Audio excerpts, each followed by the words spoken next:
Alors, pour additionner deux fractions, comme par exemple 24 48e plus 13 39e, la première étape que je vais avoir à faire, ça va être tout d'abord de venir simplifier ma fraction. Alors, pour simplifier les fractions, je vais devoir regarder si le numérateur et le dénominateur sont divisibles par la même chose. Ici, je vois que 24 et 48 sont tous les deux divisibles par 24. Donc, je vais faire 24 divisé par 24 et 48 divisé par 24. Ma réponse va être 1 demi. Ça veut dire que j'ai simplifié et j'ai obtenu une fraction équivalente à 24 48e. Je vais regarder maintenant pour 13 39e si je peux diviser le numérateur et le dénominateur par la même chose. J'observe et je me rends compte que je peux diviser 13 par 13 et 39 par 13 également. 13 divisé par 13, ça va me faire 1 au numérateur et 39 divisé par 13, ça va me faire 3 au dénominateur. J'ai donc mes deux fractions qui sont simplifiées au maximum.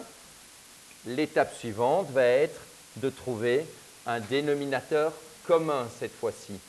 Alors, pour trouver le dénominateur commun, je vais avoir deux opérations à faire. D'abord, regarder si le dénominateur 2 et le dénominateur 3 sont dans une table de multiplication commune. Est-ce que 2 et 3 sont dans la même table?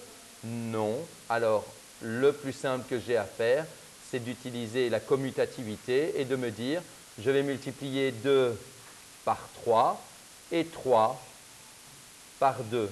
J'obtiendrai donc des sixièmes pour mes deux fractions. Alors, j'ai le droit de multiplier mon dénominateur par 3 à la condition de faire la même chose au numérateur. Donc, je vais multiplier 1 par 3 et je vais obtenir 3. Ici, mon dénominateur, je prends donc des morceaux qui seront 2 fois plus petits. J'ai le droit d'avoir des morceaux 2 fois plus petits, mais du coup, je dois en prendre 2 fois plus. C'est ce qui explique qu'on multiplie par la même chose. 1 fois 2, ça va me faire 2. Maintenant, j'observe que je parle un langage commun. Mon langage est le langage des sixièmes.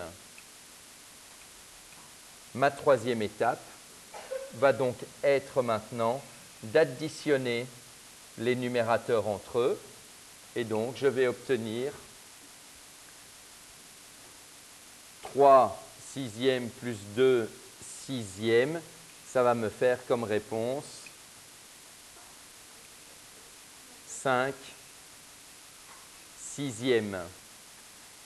Une fois que j'ai additionné les numérateurs, il ne me reste plus qu'à regarder si je peux simplifier la fraction. Alors, deux étapes pour simplifier la fraction.